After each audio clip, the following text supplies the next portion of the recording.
Welcome back, everybody. Happy New Year. I took a little break and didn't post anything while I was on vacation. So, welcome back. Welcome to a new year. Welcome to a time when we're going to continue getting better at what we do when we work with children. So, for those of you who haven't joined us, we are discussing the book Easy to Love, Difficult to Discipline: The 7 Basic Skills for Turning Conflict into Cooperation by Becky Bailey. And so we're going to just jump right in today. Up to this point, we have been talking about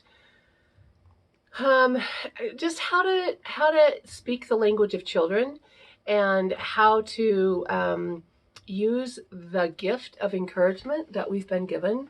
And so today we're going to jump right into the side effects of rewards. We all know that rewards work for this much amount of time, right? And there's been some good studies on the longitudinal effects of rewards, and we know that those have not been so great, right? And so our main job as adults working with children is trying to get them to self-regulate. That's going to be the best number one factor in helping them to be successful down the road. And so we want to work with encouragement rather than punishment, encouragement rather than rewards. And so I can attest that some of us, right, who were raised, right, by parents, some of us were raised by parents who praised us by giving us gifts, right? My mom and dad didn't do that very much. And so I want you to spend a little time thinking about how you were raised, right? Because we typically parent how we were parented. But there's lots of people in my life that have changed, right? They have changed how they parent because they didn't like how they were parented. And so thinking about that today for teachers, right? Are you going to teach the way you were taught or teach the way that you feel is best for young children, right? Sometimes we slip back, right? But it's okay. Remember for us to rewind and move forward again. So sometimes as educators, as parents, we give stickers and candy, right? Instead of praise and encouragement.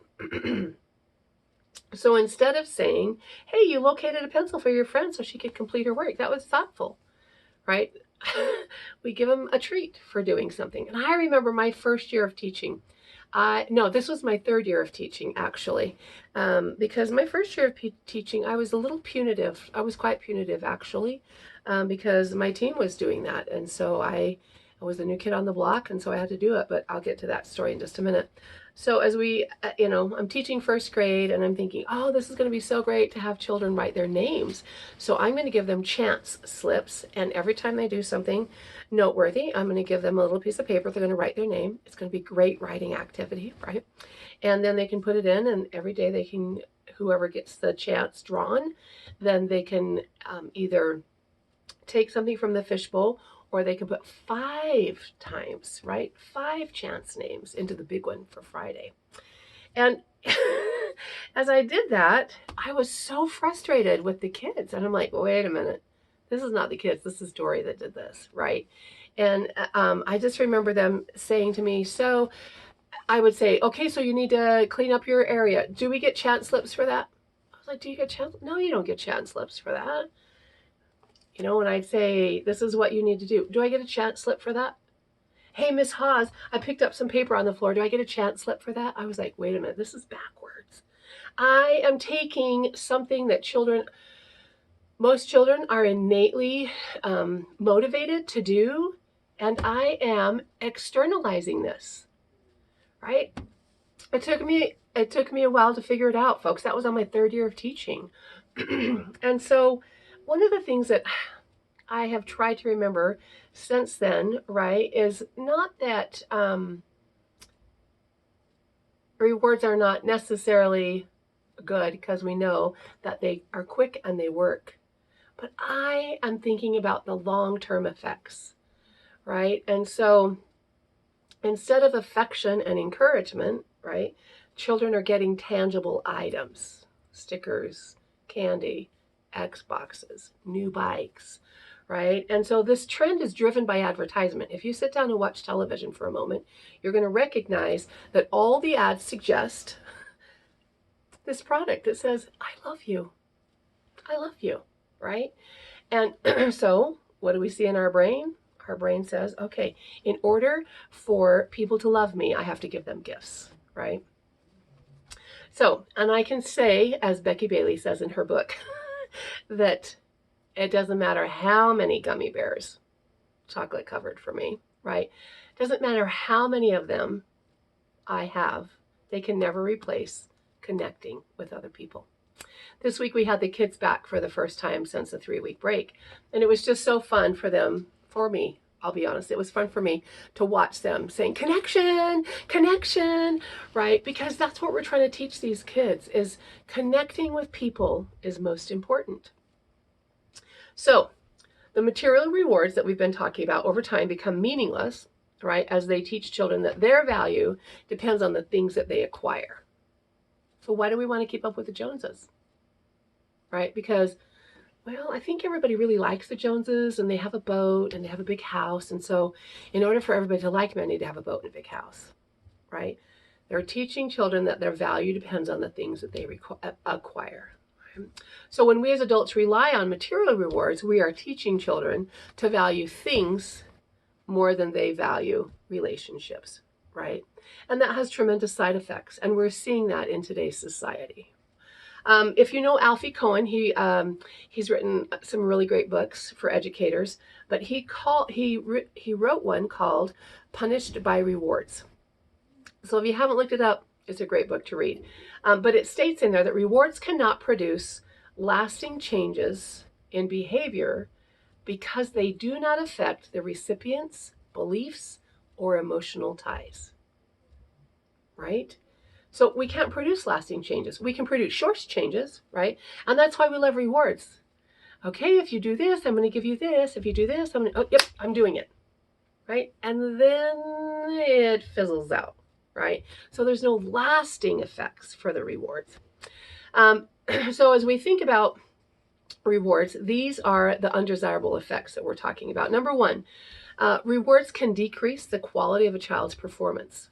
Oh my gosh, I saw that with the chance slips over and over again, right? I wanted them to write their name nicely, but no, they just scribbled it, right? So it wasn't about that. It was about getting the reward. It wasn't about the writing anymore, right?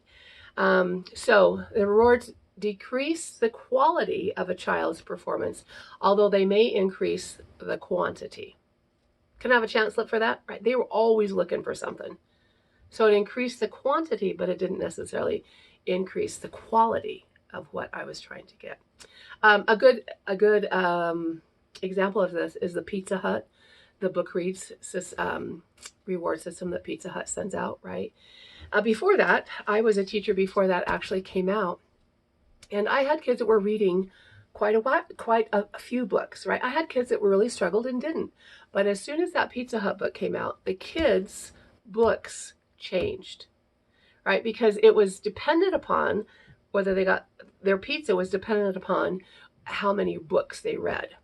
So I saw that the kids read more books during a quicker period of time, but they chose easier books that they could get through faster, right?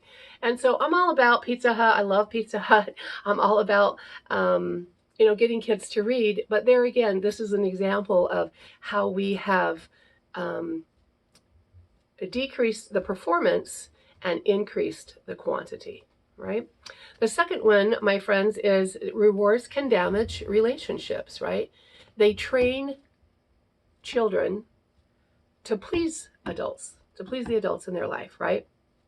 Punishments train them to fear the adults, but rewards train them to please them, right? So rewards put power in the hands of the one person and leave the other one powerless, right? So if you do this, this is what you get. Have all the power, right? And then these skewed relationships, right, create children who crave approval excessively. We've seen that, right? I've seen that in my college students, Right? They continually look at me like, am I doing okay? Am I doing okay? And I want to say to them, what does your inside say? Right? What does that internal guide say? But unfortunately, they have been externally rewarded up to this point that I get them at the university, and they're still needing that, right? So as these children become teenagers, typically the people they are pleasing are not their parents, right? And so we don't want to give rewards because we know they damage relationships. The third one is rewards can discourage the children from giving their all, right? They show that when people, research shows that when people work towards a reward, they only do what is necessary. I picked up that trash. Can I have something for it? Well, no, we pick up trash because we're good citizens. But that's not what I'm teaching when I ask them to do that, right? We do what is necessary, no more. The fourth one is that rewards change how people feel about what they do, right? So external rewards undermine people's internal motivation, right? I picked that up. Can I have this? I'm not picking it up because I'm a good citizen and that's just what we do. I'm picking it up because Miss Haas is going to give me something, right? She's not going to give me something. I'm not going to pick it up, right? I've totally extinguished that internal motivation, right? So look what I've done shifts to what do I get if I do this? And I see this a lot in my life.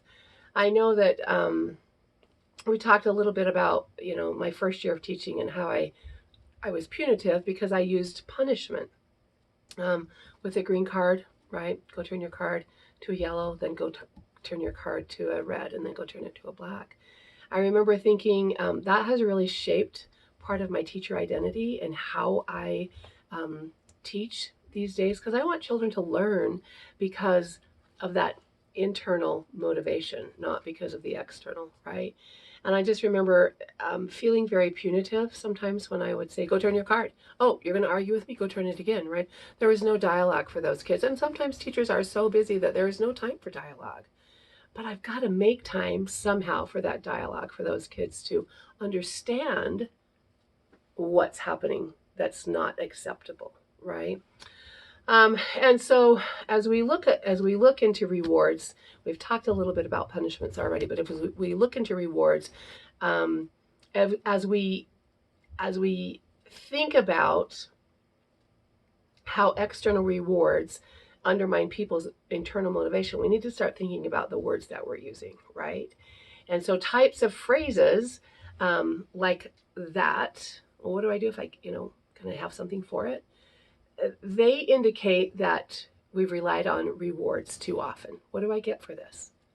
Okay, that's when I started to rewind and think, wait, what have I done, right? And I have to figure out how to shift to encouragement, right? So our use of rewards negatively influences the children's values. So when you do this, you will get this.